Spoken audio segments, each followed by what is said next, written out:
look like, is tonight the night for Alex Marquez, and can Fabian Aldeguer get himself in that podium battle? Michele Messini is speaking to Jack.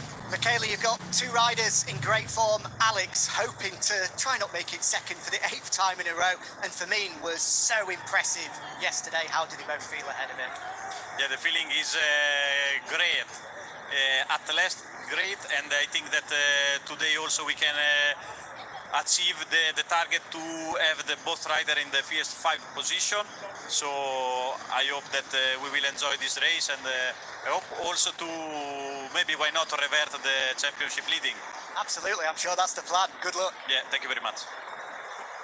Yeah, that will be the plan. It was some performance if Alex Marquez was to leave Doha and head to Europe for our first European stopover of 2025 in Jerez in a couple of weeks' time as the World Championship leader.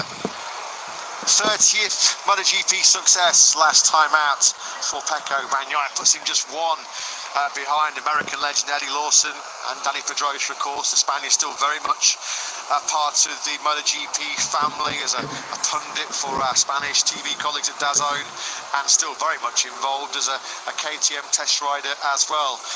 Dani Pedrosa, as you can just feel the tension building in the air as we get set for what can only be described as the unique spectacle that is the Qatar night race.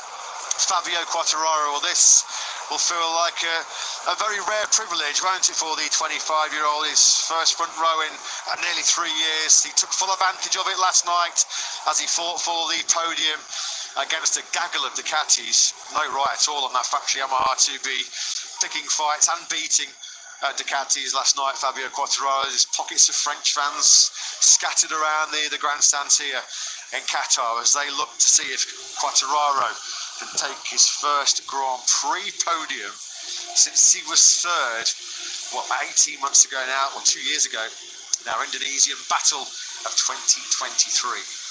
Good to see, at the very least, even if Quartararo can't replicate his third on the grid, the Yamaha pace that we saw in pre-season testing, which I think got us all a little bit excited when Quartararo was in the top 3 at Sepang. That excitement had a bit of cold water poured on it with the events of Buriram and of Argentina. He was certainly competitive in Austin, although that never really showed up in the race on Sunday for a variety of problems, largely caused by his sighting lap crash. But Quartararo finished right on the tail of that man, Frankie Morbidelli, last night.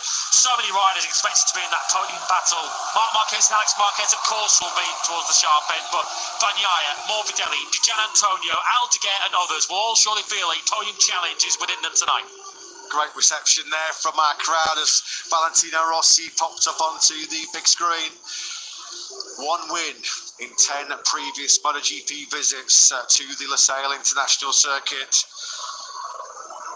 Not a great record at all, is it, by Marc Marquez's exceptionally high standards. But as he said last night, everybody, I think, including himself, was he really being truthful to the media when he said he was here, maybe like always in Qatar, to defend? Well, it has been all-out attack, hasn't it? He's been on the offensive from the opening practice on Friday afternoon, has Marc Marquez. He's looking for just that second success here in MotoGP in Doha.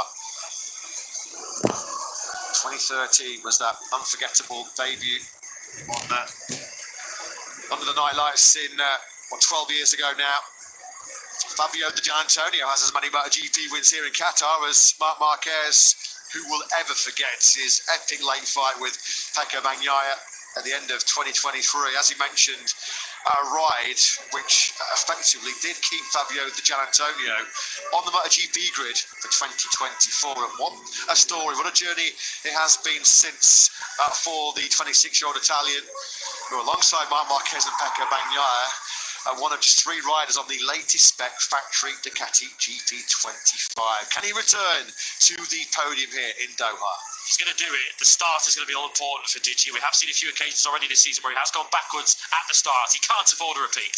So Fabio Quartararo leading the Japanese Manufacturer Challenge. 3rd place on the grid for the 25-year-old Frenchman.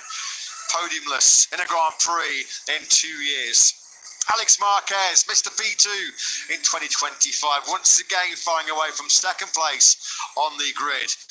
But looking for just his second MotoGP victory here in Qatar. Marc Marquez, the World Championship leader, starts from pole.